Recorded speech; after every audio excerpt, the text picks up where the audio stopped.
Hi everyone, welcome to another live stream from AtPace Academy. Today I'm really glad to welcome my old friend and accomplished writer, entrepreneur and CEO, Anirvan Sen. I'll just take a minute to introduce him to you. Anirvan is really experienced in the strategy and leadership segments.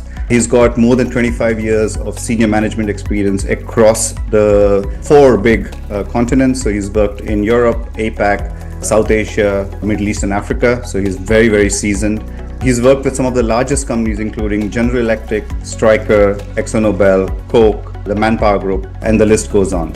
His real strength comes from his track record of leading, mentoring, and advising senior business leaders when it comes to growth, capability, mergers and acquisitions, and the transformation that happens as a consequence of that. He's worked in a number of multi-billion-dollar transformation projects, and he has mentored more than 500 plus transformation and change professionals. Over and above this, while he was doing all of this, he's founded 2 companies and written 4 books.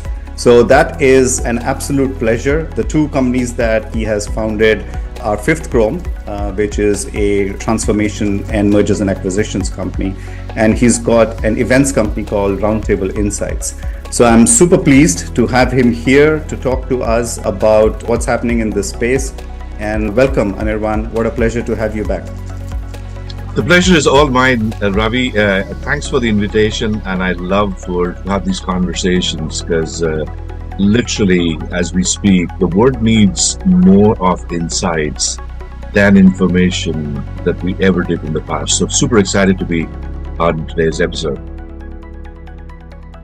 There's a number of people who have asked me this question, and I don't think there's anybody better to answer that question than you. What are the key skills that you need to become successful or gain entry into an M&A space? So what should people be looking out for or upskilling for to be able to gain entry in that space? So in order to get into the M&A space, there are a few tracks, right? So there is your typical banking, legal track, which is the acquisition route, corporate development and acquisition route, right?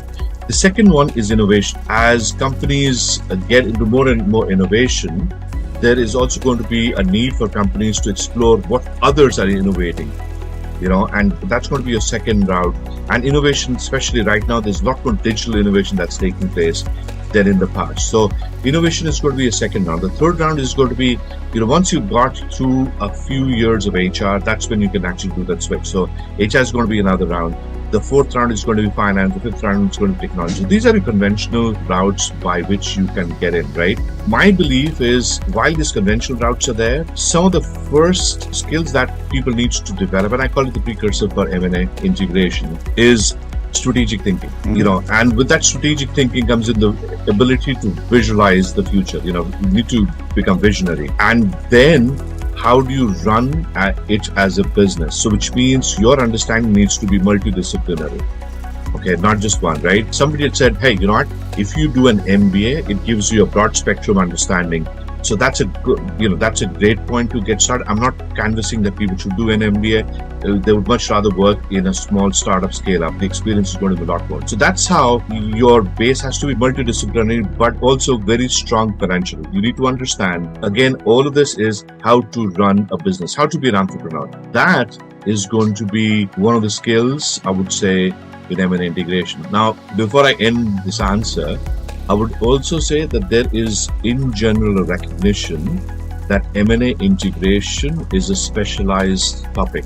And, which is why we started our own masterclass on M&A integration. There are few others which are there. I don't know if you know about deal rooms or not. They've come up with a list of, I think, 6 or 7 different companies that offer M&A courses. That actually is a great start because it starts orienting your thinking towards M&A integration. So the more recognition there is of this as a separate discipline, like change management, right? Back in the 80s and 90s, there was not much of change management. People would talk about change management and people who didn't really know what change management was all about. The same thing I would see in M&A integration. So I hope that kind of answers. I'm not saying I know all the answers, but I'm saying, again, this is my opinion. I think you provided 2 perspectives which are quite crucial. One is the more deep functional expertise about M&A and integration, which you can gain from a masterclass. Yeah. And I think that's a great place to boot camp it. That's a great place to learn the basics and work. I think the second piece is really the broad knowledge across business acumen, critical thinking, conflict management, communication, cross-cultural work, which is giving you that breadth to be able to utilize the depth that you've taken from a masterclass. So I think that's truly the deep expertise and enabling skills that allow you to do that. I think you're right to say that an MBA is a great place to learn some of the more broader skills. But in the age of reskilling and in the age of, let's say, short skill spans, do you foresee that a lot of this can be learned on the go, as with short courses or with boot camps? Absolutely. And that's why, when I shared about, doing an MBA, I said you would much rather work in a small startup or a scale up. Because from a skilling perspective, so 20th century thinking was, I get a university degree, I get to a job, and I pretty much work in that role. I get promoted as I acquire more skills in my job, right? And sometimes if the company was kind enough, they would send me for a reskilling course somewhere, right? 3-day classroom or 5-day classroom at a nice location. It's more like a perk rather than actually upskilling. And the way the employee mindset evolved is, my skilling is the responsibility of my company where I work. In the third decade of the 21st century, we are now standing at a place where that is not going to work anymore, where people need to start skilling themselves. Now, what you'll also observe, and I know you read a lot, what you'll find is majority of the large company or mid-sized companies or unicorns, you will find there's one thing which is common across the senior leaders. They are all vociferous readers, voracious readers. They absolutely take out time. They read like crazy. And reading is one of the best ways to learn new skills. When I say new skills, you start there, then you figure out ways to acquire skills. You have other places like Udemy or edX. These are the places which are again offering skilling opportunities. What's the fundamental mind shift change that is required needs to be amongst employees, because the need to reskill is absolutely there. It's a tsunami waiting to deluge industries after industries. It is going to happen. The question is, there will be employees who will be smart enough to learn and move on and reskill themselves. And then there will be employees who will say, oh my God, I've given all my life to this company and look at what the company does. Well, you know what? The company would go bust if you don't change your skills. And it is no longer company's responsibility. It is your responsibility as well to make sure that you are reskilling yourself so that you will stay relevant to what the company needs. That's true. I think the great part about what you just said is the fact that there is a huge demand to continue to grow, continue to adapt. Now that adaptability comes from the 3 or 4 pieces that you talked about. You talk about reading, you talk about listening, watching, learning, trying, these kind of sort of phases where you start to think a lot more short term. Right now, I need to get the skills and I need to practice it right away kind of story. I know that you are a ardent mentor. How do you see the role of mentoring in all of this? So there is going to be convergence of mentoring and facilitation and deep experiential knowledge and deep technical savviness, digital savviness, right? Right. So mentoring, as we knew in the past, which is the business coaching, is not going to be singular in nature. It is going to be combined, I think it was last year or the year before last, I read this book called $1 Trillion Coach, which is about Bill Campbell, right? I'm sure you've read this. Right. It's a nice book. It's fantastic, right? The difference between his style, Bill Campbell's style, and I know a couple of people who were very closely connected with Bill Campbell, or at least they got mentored, is that Bill was not about extracting, what's your final goal? What do you want to achieve? And trying to play a role of a therapist. He was also that strong business acumen, so he could also give you a few business options to think about, right? And I think that's going to be extremely important. Coaching on its own is, leadership coaching or business coaching on its own was important in the past, but I think now it needs to be combined with a strong business acumen going forward, right? And that is going to be the differentiator. So back to your question, that's where I see the mentoring is going to evolve. It's going to evolve on the basis of your coaching abilities, your business acumen, your digital savviness, understanding of the way the world is changed. Combining these few elements are going to drive the new age mentoring. I think that is spot on, because one of the things that at Pace Academy does is that we have our own mentoring programs that we are enabling. So we are running this for a number of different communities on our platform. And one thing which is coming out more and more is exactly what you said. People don't want to be just asked the questions.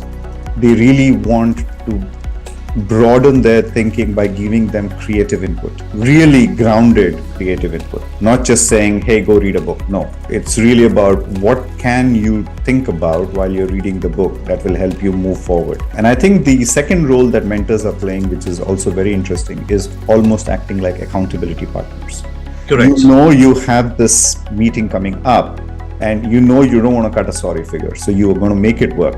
And I think that is a key part of how perspectives are coming together on our platform as well. So one of the things that you are giving today, part of this live stream, is this unique perspective, and I'm very grateful for that. If you think of the Six Sigma days, right? So back in the General Electric days, right? So this accountability partner as well as mentoring. So as MBBs, we needed to mentor a number of black belts, right? Make sure that they go through their projects, as well as green belts, right? Now, green belts was a different story because it was more about mass education. But when it came to black belt, you needed to ensure, as in your performance was based in ensuring that you're able to mentor the black belts to achieve what they have set out, right? It's not about that kind of drove accountability on both sides. So, which is where, and the other thing, of course, that the black belts expected, hey, you should not just tell me what's good about me or bad about me, but you should also be able to tell me how can I do things differently. And I think that exemplifies what you just spoke about. Yeah, that is so true. I think I forgot about those days when we used to do the certifications. But there in itself was a very interesting construct, which now has transitioned onto a digital plane, which is why I really like the way that you said that you need to not only have the knowledge, or you need to not only have the acumen, you need to be able to impart that using a digital medium. Correct. So you can amplify your reach and you can amplify the impact. So final question, Anirvan, before we wrap. Any favorite hacks or upskilling tips or just development tips that you want to give to professionals who are in this space and who want to grow into the M&A integration and transformation space? I think that's another brilliant question from you, Ravi. I'll say a few hacks that I normally use. So the first one that I realized, so I was doing this business mentoring through a platform called ClickFunnels, right? So they are into digital marketing. And one of the things that they talk about is business hack somebody else who's already doing it. In other words, let's say if somebody's running an advisory company or a training company, just go and observe how they're doing it, right? They talk about that they had learned their own techniques through what Tony Robbins was doing. Okay, and Tony Robbins and Russell Brunson, who's the founder of ClickFunnels, are very close friends, right? So what they say is there's a difference between plagiarism and being able to take on somebody else's idea and build on it.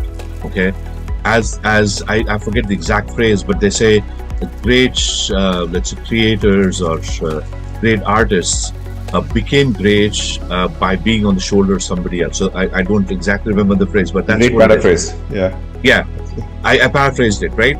So the reality is, if you look at Steve Jobs, right? Steve Jobs was not the one who completely invented the concept of